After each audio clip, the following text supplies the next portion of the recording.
Everyone, welcome back to today's video. आज की इस वीडियो में हम बात करने वाले हैं डिफरेंट चीजों के बारे में। तो मेक श्योर करें कि आप पूरी वीडियो अच्छे से देखिएगा। अगर मैं बात करूं पिछले 3 सालों की, तो पहले 3 सालों में ना मैंने बहुत ही ज्यादा काफी ज्यादा हाई नेटवर्थ इंडिविजुअल के पोर्टफोलियो स्टडी किए हैं। और एक चीज ना लगभग हर एक पोर्टफोलियो में कॉमन थी। वो सिर्फ स्टॉक्स पे डिपेंड नहीं करते। हम में से ना बहुत सारे लोग स्टॉक्स को सिर्फ स्टॉक्स में और या फिर म्यूचुअल फंड्स तक ही सीमित रखते हैं, लेकिन जो हमारे पास एक्सपीरियंस इन्वेस्टर्स होते हैं वो अपना पैसा अलग अलग क्लासेस में इन्वेस्ट किया जाते हैं। इससे ना पोर्टफोलियो हमारा ज्यादा बैलेंस रहता है और हमारा रिस्क मैनेज करने में भी बहुत ही ज्यादा हेल्प होती है। मोस्टली लोगों को ना, अगर मैं बात करूँ तो बॉन्ड्स बहुत ही ज्यादा बोरिंग लगते हैं, लेकिन रियलिटी में बॉन्ड्स पोर्टफोलियो को स्टेबिलिटी देने का काम करते हैं। जब स्टॉक मार्केट में वॉलेटिलिटी या फिर पैनिक का मोड होता है, तब कई इन्वेस्टर्स अपने पोर्टफोलियो में ऐसे एसेट्स रखना पसंद करते हैं जो रिलेटिवली प्रिडिक्टेबल कैश फ्लोज और साथ ही साथ में डाइवर्सिफिकेशन प्रोवाइड करवा देते हैं। इसीलिए बॉन्ड्स को कई लोग लॉन्ग टर्म वेल्थ प्लानिंग का हिस्सा मानते हैं। और ये बात सिर्फ इन्वेस्टिंग तक लिमिटेड नहीं है। फाइनेंशियल डिसीजन में सबसे इम्पोर्टेंट और सबसे ज्यादा गलतियां हमारी तब होती हैं जब हम अपना यहाँ पे इमोशन के ऊपर अपने डिसीजंस ले लेते हैं, फिर चाहे वो ट्रेडिंग हो या फिर इन्वेस्टिंग। ऑनेस्टली इस प्रोसेस में एक बहुत इंपॉर्टेंट चीज समझ आती है। इन्वेस्टिंग में डिफरेंट एसेट क्लासेस को समझना भी बहुत इंपॉर्टेंट है। इसी कॉन्टेक्स्ट में एक कॉर्पोरेट बॉन्ड है जो एक डिफरेंट कैटेगरी है, जिससे काफी इन्वेस्टर्स फिक्स्ड रिटर्न इंस्ट्रूमेंट के रूप में यूज कर रहे हैं। सिंपल लैंग्वेज में समझे तो आप यहाँ पे कॉर्पोरेट बॉन्ड्स में इशूअर को पैसा लेंड करते हो और बॉन्ड टर्म्स के according pre defined return structure और रीपेमेंट स्केड्यूल होता है। पहले कॉर्पोरेट बॉन्ड इन्वेस्टमेंट्स में इन्वेस्टमेंट अमाउंट्स रिलेटिवली हाई होते थे, लेकिन सेबी के रेगुलेटरी चेंजेस के बाद डिजिटल प्लेटफॉर्म्स के थ्रू रिटेल इन्वेस्टर्स भी कंपैरेटिवली स्मॉलर अमाउंट से लिस्टेड बॉन्ड्स को एक्सेस कर पा रहे हैं। विंड बेल्ट, जहाँ पे जो कि एक सेबी रजिस्टर्ड ब्रोकर है, जहाँ पे retail investors listed corporate bonds को एक्सप्लोर कर सकते हैं।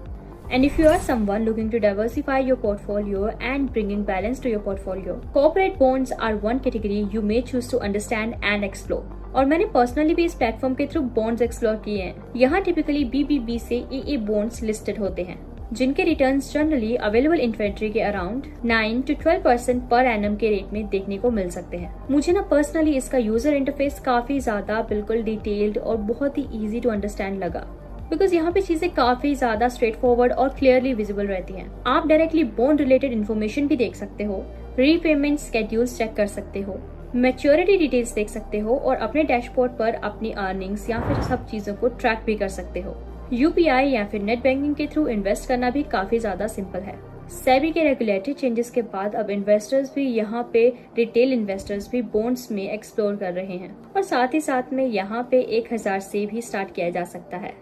और एक और चीज जो मुझे सबसे ज्यादा इंटरेस्टिंग लगी, प्लेटफॉर्म पर लिस्टेड सारे बॉन्ड्स एक्सचेंज लिस्टेड होते हैं और खुद भी लिस्टेड बॉन्ड में अराउंड 2% इन्वेस्ट करता है। अगर आप मैच्योरिटी से पहले इसको सेल करना चाहते हो तो आप प्लेटफॉर्म के थ्रू यहाँ पे इसको सेल भी कर सकते हो, ऑल्दो उस टाइम पे प्रिवेलिंग रेट अप्लाई होते हैं। वैसे तो ऑब्वियसली जैसे कि हर इन्वेस्टमेंट्स में रिस्क होते हैं, वैसे बॉन्ड्स में भी रिस्क होते हैं, जैसे कि डिले या फिर डिफॉल्ट इन पेमेंट्स। इसीलिए इन्वेस्ट करने से पहले सारी डिटेल और डिस्क्लेमर को इम्पोर्टेंटली रीड करना और समझना बहुत ही ज्यादा इम्पोर्टेंट है। दोस्तों, अगर आप अपने पोर्टफोलियो को जनरली बहुत ही अमेजिंग तरीके से समझना चाहते हो और सिर्फ एक ही एसेट क्लास पर डिपेंड नहीं रहना चाहते हो, तो लिस्टेड कॉर्पोरेट बॉन्ड्स के बारे में सीखना डेफिनेटली वर्थ योर टाइम।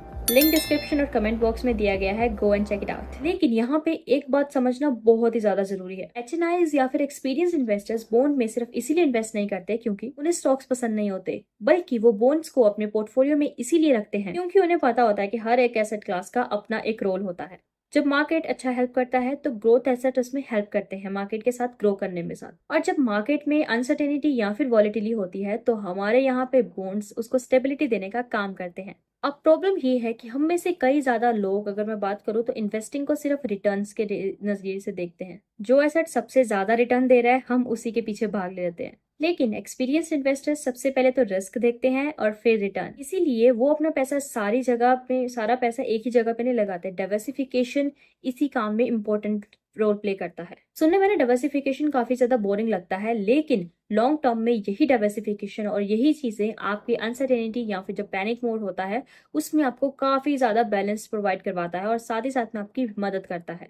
और शायद इसी वजह से सबसे इम्पोर्टेंट स्किल हमारे इन्वेस्टिंग में स्टॉक को पिक करना नहीं, इमोशंस को कंट्रोल करना होता है, बल्कि क्योंकि मार्केट हमें हमेशा अपॉर्चुनिटीज देता रहेगा, लेकिन जो लोग फियर और ग्रीड के बेसिस पर डिसीजन लेते हैं उनके लिए बेस्ट अपॉर्चुनिटीज भी मिस्टेक्स में बदल सकती हैं। इसीलिए इन्वेस्टमेंट करने से पहले इन्वेस्टमेंट का पर्पस समझना, इन्वेस्टमेंट को समझना, स्टॉक्स को समझना और अपने गोल्स के हिसाब से पोर्टफोलियो को बनाना ज्यादा इंपॉर्टेंट है। बस याद रखिए, सक्सेसफुल इन्वेस्टिंग का मतलब हर बार सबसे ज्यादा रिटर्न कमाना नहीं होता। कई बार इसका मतलब ये भी होता है कि अपने पोर्टफोलियो को इतना बैलेंस रखना कि हर फेज पे इन्वेस्टेड रह पाओ और अपने लॉन्ग टर्म गोल पर बिल्कुल फोकस रहो। तो अगर आप इन्वेस्टिंग को सिर्फ रिटर्न्स के बेसिस पे देख रहे हो, शायद पोर्टफोलियो डाइवर्सिफिकेशन और डिफरेंट एसेट क्लासेस को देखने का टाइम आ गया है, क्योंकि वेल्थ क्रिएशन एक स्प्रिंट नहीं बल्कि एक मैराथन है।